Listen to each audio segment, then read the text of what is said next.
자, 이재명 민주당 대표가 또 하나 어제 검찰로부터 이제 불구속 기소가 된 사안이 있죠. 재판에 넘겨진 겁니다. 검찰이 이번에 그 백현동 건으로 그 배임 혐의를 검찰은 보고 있는데 그것과 관련해서 이재명 민주당 대표를 어제 불구속 상태에서 재판에 넘겼다. 불구속 기소를 했다. 어제 뉴스웰 라이브 첫머리에 이 소식을 전해드린 기억이 납니다. 그것과 관련해서 더불어민주당에서는요, 굉장히 격하게 반발했습니다. 이렇게요. 들어보시죠. 검찰의 수사권과 기소권을 앞세워 국민의 경고를 무시하는 최악의 수를 뒀습니다. 기가 막힙니다. 대체 언제 정신을 차리려고 합니까? 정권과 정치검찰의 집요함에 할 말을 잃습니다.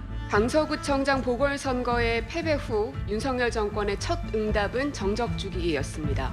보복에만 혈안이 돼 있는 윤 정권의 행태가 한치의 예상도 벗어나지 않고 있습니다. 법원이 범죄 혐의가 소명되지 않아 구속영장을 기각한 백현동권을 기어이 기소했습니다. 사법부에 대한 도전입니다. 못 먹는 감 찔러나 본다고 증거가 있든 없든 무죄가 나오든 말든 일단 기소하고 법정에 불려나가게 해서 괴롭히겠다는 놀부심보입니다. 자, 민주당은 말 그대로 격하게 반발을 했는데 검찰의 생각은 다른 것 같죠. 검찰 관계자가 어제 기자들에게 이렇게 얘기를 했습니다. 백현동 의혹은요, 혐의 입증이 충분하다라고 검찰은 생각하고 있습니다. 직접 증거요? 역시 충분하다고 판단하고 있습니다. 또 이런 얘기도 했어요. 자, 사실관계 입증에 자신이 검찰이 있기 때문에 공소 유지에 만전을 기할 겁니다. 백현동 사건은 그러면서 검찰은 이렇게 규정했습니다. 정치적 이익을 위한 지방자치 권력과 시정을 농단한 사건이다. 이렇게 규정을 했어요. 그러면서 불구속 상태에서 재판에 넘긴 것이죠. 그러면 앞으로 검찰의 스텝은 어떠할까요? 조심스럽지만 예측은 가능합니다. 이렇게요. 자, 백현동 의혹은 말씀드린 것처럼 불구속 기소를 어제 했어요. 그리고 또 하나 위증교사 의혹이 있죠. 이것은 유창훈 판사도 혐의가 소명이 된다 이렇게 봤던 사안인데 이것은 아마 조만간 또 추가로 불구속 기소를 하지 않겠느냐 이런 전망. 그럼 하나가 남죠. 대북 송금. 근데 이것은요, 대북 송금 의혹과 더불어서 플러스 쪼개기 후원금 의혹 플러스 법인카드 유용 의혹까지 수원지검에서 보강 수사를 해서 저 부분은 불구속 기소가 아니라 영장을 또 한 번 치지 않겠느냐, 영장을 재청구하지 않겠느냐. 시점은 정기국회 회기가 끝나는 12월 9일 날 회기가 끝납니다. 12월 10일 이후에 치지 않겠느냐 이런 것인데 서정옥 변호사님 전망과 관측은 어떠하십니까? 저게 바로 이제 제가 일관되게 주장하던 내용이에요. 아, 같은 생각이세요? 자막이에요. 어허. 저게 제가 일관되게 계속 최근에 주장하는 내용이고요. 예. 먼저 이제 백현동 있잖아요.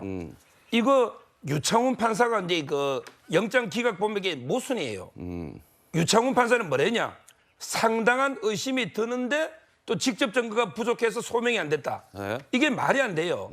우리 형소법 70조를 봐요. 70조. 70조? 구속의 사유. 예. 구속은요, 죄를 범하였다고 의심할 만한 상당한 이유가 있으면 구속한다. 이 말은 이게 의심할 상당한 이유가 있으면 구속이에요. 예. 확신이 있을 필요 없단 말이에요. 그러니까 유창훈 판사는 이게 모순이잖아. 죄를 범했다고 상당한 의심이 드는데 소명이 안 됐다. 이게 모순이니까 당연히 기소하는 거 당연하고요. 네. 그다음에 두 번째, 검찰의 목표는요. 아. 두 가지 같아요. 어떤 겁니까? 하나는 이게 어떻게든 위정교사는 병합을 안 시키고 단기간에 승부 본다. 예.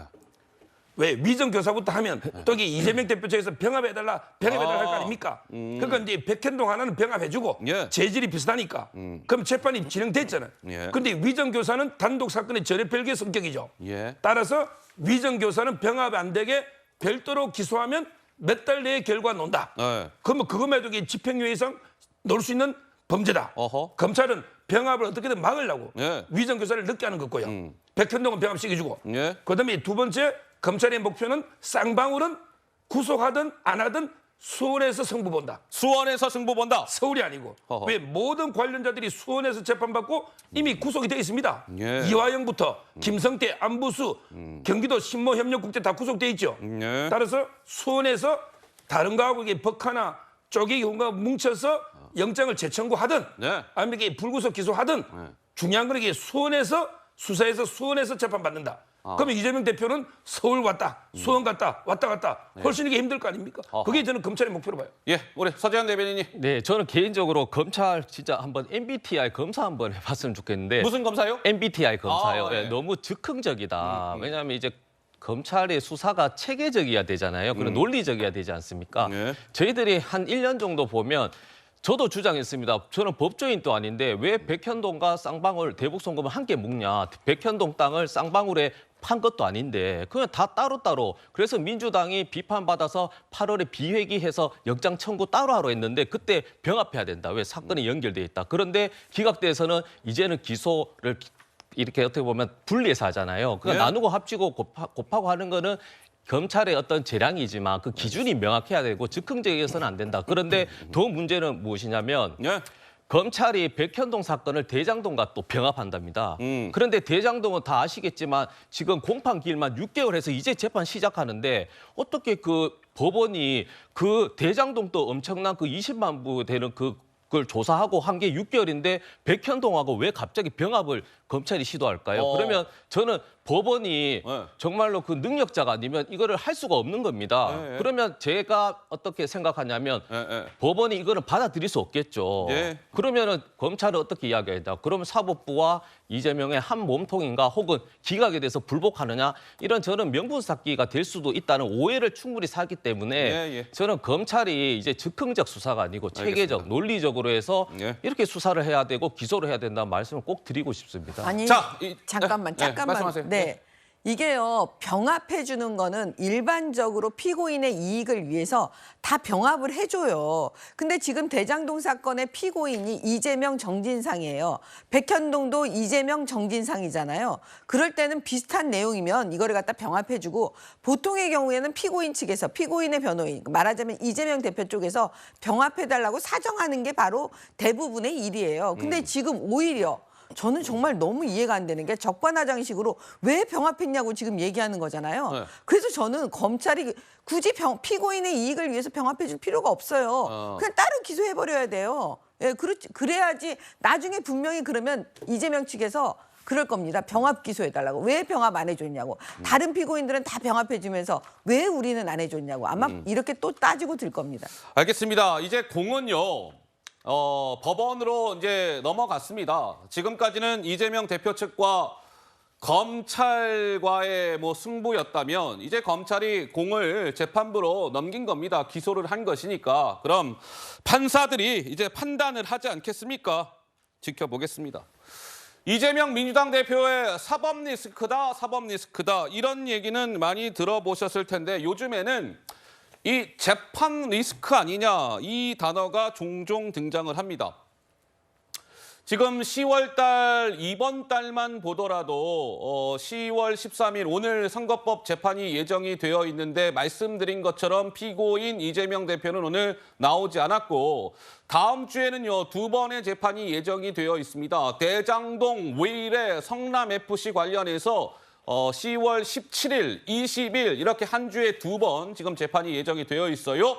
그리고 오늘 이제 선거법 재판이 연기가 됐죠. 그 다음 재판은 10월 27일 금요일입니다. 이 선거법 재판은 격주 금요일마다 열리기 때문이죠. 그런데 여기에 이제 플러스가 하나 된 것이죠. 백현동 이것이 이제 플러스가 됐고 앞으로 또 뭐 위증교사라든지 쌍방울 관련된 것 이런 것들이 기소가 되면 이재명 대표가 법정에 출석을 해야 하는 횟수가 부쩍 늘어날 수도 있을 것 같다. 뭐 이런 관측인 것이죠. 추가 기소 때는 일주일에 3회 내지는 4회. 법정에 나가서 재판을 받아야 할 수도 있다. 이런 얘기가 나오고 있는 겁니다. 그러자 국민의힘 진영에서 이재명 대표를 비판하는 것은 어찌 보면 당연한 것이고, 그런데 민주당 내에서도 이 부분을 우려하는 목소리가 나오고 있습니다. 들어보시죠. 법원 리스크가 남아있다라고 계속 말씀을 드리는 건데, 이번에 영장 심사를 받은 3건을 묶어서 한꺼번에 기소를 하게 되면은 아마 확정 판결 나오는 데까지 2년, 3년, 4년 걸릴 거다. 그러면 너무 오래 걸리기 때문에 대선 때까지도 이게 판결이 안 나올 것 같다. 이재명 대표도 지금 수사를 받고 있고 재판을 받는 것이 여러 건 아니겠습니까? 그런 것들이 당해주는 먹고놓으면 여한 것이기 때문에 이를 어떻게 지혜롭게 잘 최소화시키고 하느냐, 또 내지 않은 여러 가지 갈등이나 이런 것들을 조절해내느냐는 이재명 대표의 진정한 리더십에 달려있다고 봅니다. 네, 비명계 의원들을 중심으로 이재명 대표의 이제 재판 리스크를 걱정하는 목소리가 나오고 있는 것이죠. 이재명 대표는 민주당 의원들의 원오브댐이 아니라 민주당을 이끌고 있는 대표이기 때문에 더 그러할 텐데, 우리 조승현 부위원장님 생각은 어떠하십니까? 네, 지금 재판 리스크란 단어가 나왔는데 그 전에 이제 하나 말씀드릴 게, 이제 우리 앵커께서도 말씀하신 것처럼 재판부로 이제 공이 넘어가야 되는데, 근데 지금 검찰이 아직도 계속 수사를 하고 있지 않습니까? 추가로 하고 그리고 있는 것들. 추가 수사하고 예. 기소네, 불구속이네, 또 영장 청구한다 이렇게 하는 거 보면은 지금 오늘 우리 최고위원회 자료에 나왔던 건데요. 윤석열 대통령이 사고를 치거나 아니면 지지율이 떨어질 일이 생기면은 그때마다 구원투수가 등장합니다. 허허. 검찰이 해결사로 등장해가지고 후쿠시마 오염수를 방류하거나 김건희 고속도로 사건 터지거나 잼버리가 터지면은 그때마다 딱 타이밍 좋게 소환하거나 아니면 기소를 하거나 압수수색이 들어가거든요.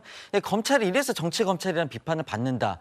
그래서 아직 재판 리스크도 있지만은 검찰 리스크도 계속 될 것 같다는 저는 생각이 들고요. 예. 근데 아까 질문하신 내용의 설명을 드리자면은 지금 우리 재판 리스크가 있다. 그래서 어쩌란 말입니까? 어쩌란 우리 말이야. 당내 인사들이 왜 언론에 나가서 저런 얘기를 굳이 할 필요가 뭐가 있냐? 아이고. 그 말씀을 좀 드리고 싶어요. 그리고 지금 저 얘기 재판 리스크가 계속 될 거다. 앞으로도 계속 재판 가고 일주일에 3-4번 갈 거다. 예. 재판 리스크 때문에 이재명 대표 당무를 못 할 거다.